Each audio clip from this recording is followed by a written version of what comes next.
We all have that friend, right? That friend that we're super close with, tight. They'll stick with us through thick and thin, no matter what. We'll laugh with them, we'll cry with them, and we may even fight with them. But they're always going to be your friend. I have a friend like that. His name is Raj. Now, Raj, he's funny, trustworthy, and honest. The perfect friend. We have the same tastes, the same hobbies. We get along good. One thing I like about our friendship is how I'm academically superior to him, and he's better at sports, but who cares about that? But we always get along and make sure to make our friendship work. Whenever we had a class presentation or something that had to do with speaking in front of a crowd, he'd always call me the night before, filled with anxiety, stressed out about it. He was like, what if I stutter? What if I forget my whole speech? I told him, don't worry about it, dude. You'll do fine. He'd come to class the next day sweating bullets, completely terrified of the thought of screwing up. But he'd be fine. Until one day, he straight up just came up to me and he asked, hey, am I stupid? And I said in a joking manner, yeah, you are. But he chuckled for a second and then looked at me more serious. He said, no, seriously, I've been getting picked on for my grades. They're not the best, I know, but some kids have been giving me a hard time about it. I've been feeling pretty worthless. Am I stupid? I said, dude, don't worry about it. It's just some random kids. Who cares what they say? He looked at the ground and said, yeah, you're right. But the truth is, it's not okay to just shrug it off like that. I didn't know it at the time, but that comment would affect him for the rest of his life. After that whole conversation, I ended up forgetting about the whole day. But things started to change between us. For one thing, we wouldn't hang out after school like we used to. We used to ride our bikes or play video games. But now I went up to him and asked him, hey, you want to hang out? He'd say, oh, I can't. I have a test or homework. Or I'm going out with my family. Well, I can buy that the first 5 times.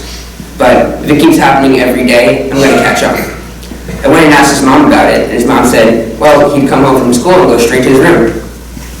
I thought, okay, whatever. Maybe he's just not feeling it right now. I thought I'd just hang out with him at school. That is, if he even comes to school. He started cutting classes and skipping whole days. And this really changed how I looked at him. He always tried his best at school, but suddenly his grades were slipping and he wasn't doing as well as he used to. Then one day, he ended up getting called to the principal's office. I thought, maybe it's because he keeps falling asleep in class. He seems to be doing that recently. He would come to school with bags under his eyes and just sleep through lectures that the teacher gives. Well, this turned out to be a lot more serious. He actually had alcohol in his bag. And when I first heard this, I was shocked. Me and him always made fun of the kids who thought it was cool to smoke and drink. And I just never expected this from him. So I knew I had to confront him about it. When I went up to him, I said, dude, what's going on? And he just shrugged and said, do you want any? I just couldn't believe what he just said to me. I said, dude, seriously, are you okay? And he just left me standing there. I couldn't believe it. I'm just his friend. I want to look out for him. What's wrong? Why can't you understand how I'm feeling? We ended up drifting farther and farther away after that. If he didn't want to be my friend, what was the point of even trying? Until one day, I ended up getting a text from him, and it said, goodbye. I thought to myself, what? And I texted back, what's up? He said, it's pointless, I'm ending it all. My heart started to beat. I realized that this is pretty serious. I texted him, hey, are you okay? No response. One more time. Dude, do you need help? No response. I'm here for you. No response. And now, I have a confession for you. Raj isn't real. I didn't tell you the story because he was real. I told you the story because he could be real. And I told you the story because I know all of you have a Raj in your life. That friend that you care about, that friend that cares about you. Raj was just a kid. He was a kid who had a mental illness, and that mental illness was depression. Yes, depression, a commonly used phrase that we hear every day, but it is a mental illness. It has serious effects on a person and their life. It has serious effects on the loved ones of those people. Depression can come from anywhere, and it can arise at any time, and it can happen to anyone. Having depression can ruin your social life, can ruin your mental health, and can just ruin your personality as a person. When you have depression, you start to feel afraid to leave the house. You start to want to lock yourself away, just hide in your room all day. What's the point of leaving? Now, I want all of you to think about a person you know and ask these questions. Does this person eat and sleep enough? Do they not lock themselves in their room all day? And do they not consume alcohol and drugs a lot at a time? If the answer is yes to any of these, they might be dealing with depression. And it's necessary and important to stop depression before it becomes a serious issue. It can even lead to something as serious as suicide.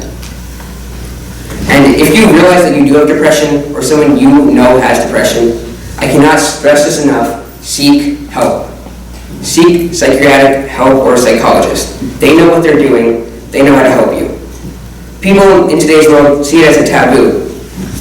I'm ashamed to have this problem. I don't want to have this problem. But it's the same as having a fever. When you have a fever, you go to your doctor and you get it fixed. Same thing.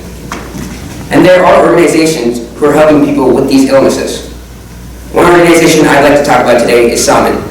Samin is an organization that helps in informing the public about mental illness problems and helps in making sure that it is known what to do when you have it.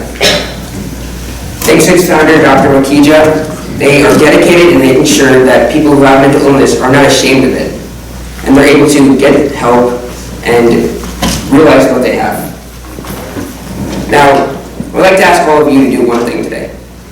I just want you all to look around. I want you to notice the people around you, and I want you to make sure that none of them have symptoms of depression. And if you do realize they have it, I want you to listen and hear them out. I want you to make sure that there are no more Rajas in the world. Thank you.